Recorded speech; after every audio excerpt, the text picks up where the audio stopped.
والدین کی خدمت، ادب، ان کے سامنے کندھے جھکا کر رکھنا،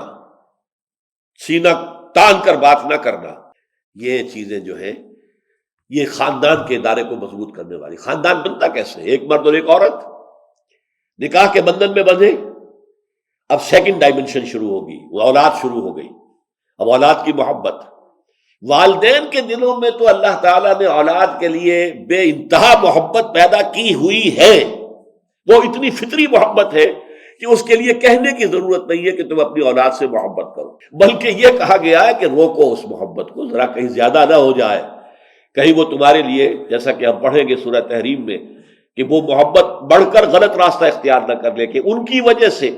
تم حرام کے اندر منہ مارو۔ اچھا کھلانا ہے، اچھا پہنانا ہے، اچھی تعلیم کرنی ہے، پیسے حلال کے ذریعے سے نہیں آ رہے، حرام کے اندر منہ ڈالو گے تو یہ محبت نہیں ہوگی، یہ عداوت ہو جائے گی۔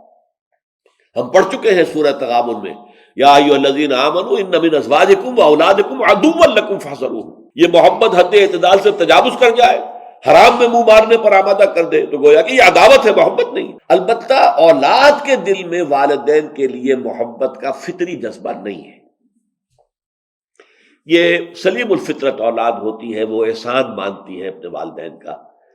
وقل رب ارحمہما کما ربیانی صغیرا۔ لیکن یہ اولاد جب جوان ہو جاتی ہے، پہلے تو ٹھیک ہے ان کی محبت بھی والدین کے ساتھ ہوتی ہے، جوان ہو گئی، شادیاں ہو گئی، ان کی محبت کا نیا نیوکلیس وجود میں آ گیا، بیٹے کے لیے اب اس کی بیوی آ گئی ہے، ظاہر بات ہے کہ ان کے درمیان بھی محبت مطلوب ہے، اولاد ہو گئی تو اور زیادہ محبت جو ہے کا برکس جو ہے وہ اولاد ہو جائے گی۔ تو اس سے والدین کے اندر جسے آپ کہتے ہیں محرومی کا احساس، ایک پیاس سی پیدا ہو جاتی ہے کہ اب ہم سے محبت کرنے والا کوئی نہیں۔ یہ انتہائی شدید آپ کو مغرب میں نظر آتی ہے، بوڑھے والدین کے اندر جس قدر پیاس ہے، جس قدر سینس آف ڈپرائیویشن ہے، بچے ملتے نہیں، گھروں میں رکھنے کو تیار نہیں،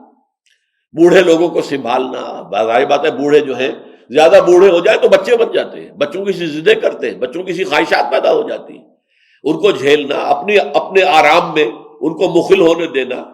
اپنے فیصلوں میں ان کو رکاوٹ بننے دینا، یہ پسند نہیں ہے۔ آزادی چاہتے ہیں میاں بیوی جو ہے، کیوں خامخواہ یہ بڑے بوڑھے بیٹھے رہے، بڑ بڑ کرتے رہے یا ہمیں روکتے رہے، لہذا وہ اولڈ ہاؤسز کے اندر جا کر ان کو داخل کرا دو، اللہ اللہ خیر صلی اللہ، وہاں انہیں کھانے پینے کو ہے، اولاد کو دیکھنے کو ترستے رہتے ہیں۔ کرسمس کا سب سے بڑا ان کے ہاں جو ہے وہ یہی ہوتا ہے کہ شاید بیٹا یا بیٹی کو آ جائے ملنے کے لیے، بس یہ ہے ان کا احساس محرومی۔ لیکن والدین کے لیے جو ہے قرآن مجید میں کئی مقامات ہیں، وہ میں آپ کو تفصیل سے بتاؤں گا جب سورہ بنی اسرائیل کے ہم رکوع پڑھیں گے۔ اللہ کے حقوق کے فوراً بعد رسول کا حق نہیں، والدین کا حق۔ وَقَضَىٰ رَبُّكَ أَلَّا تَعْبُدُوا إِلَّا إِيَّاهُ وَبِالْوَالِدَيْنِ إِحْسَانًا، والدین کے ساتھ حسن سلوک۔ ہاں اطاعت کا معاملہ ہوگا تو اللہ کے بعد رسول کی اطاعت ہے، محبت کا معاملہ ہوگا اللہ کے بعد رسول کی محبت ہے، لیکن احسان، حسن سلوک، خدمت، دل جوئی، یہ ساری چیز جو ہے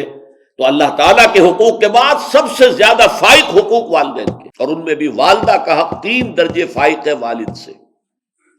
اس لیے کہ ظاہر بات ہے حملتہ امہ وہنا علی وہن وفصالہ فی عامین، یہ سورہ لقمان کے دوسرے رکوع میں ہم پڑھ چکے ہیں۔ جتنی مشقت ماں جھیلتی ہے، جتنی تکلیفیں وہ اٹھاتی ہے، باپ تو نہیں اٹھاتا ہوں۔ یہ دوسری بات ہے کہ ماں کے لیے بھی اور رات کے پرووائڈر باپ ہے، کماتا وہ ہے، محنت وہ کرتا ہے، لیکن یہ کہ بچے کی ولادت، پیدائش اور پھر پالنا شروع کا زندگی جو ہے اس میں جس قدر بوجھ ماں اٹھاتی ہے باپ تو نہیں اٹھاتا، لہذا 3 درجے اس کے ساتھ اس نے سلوک میں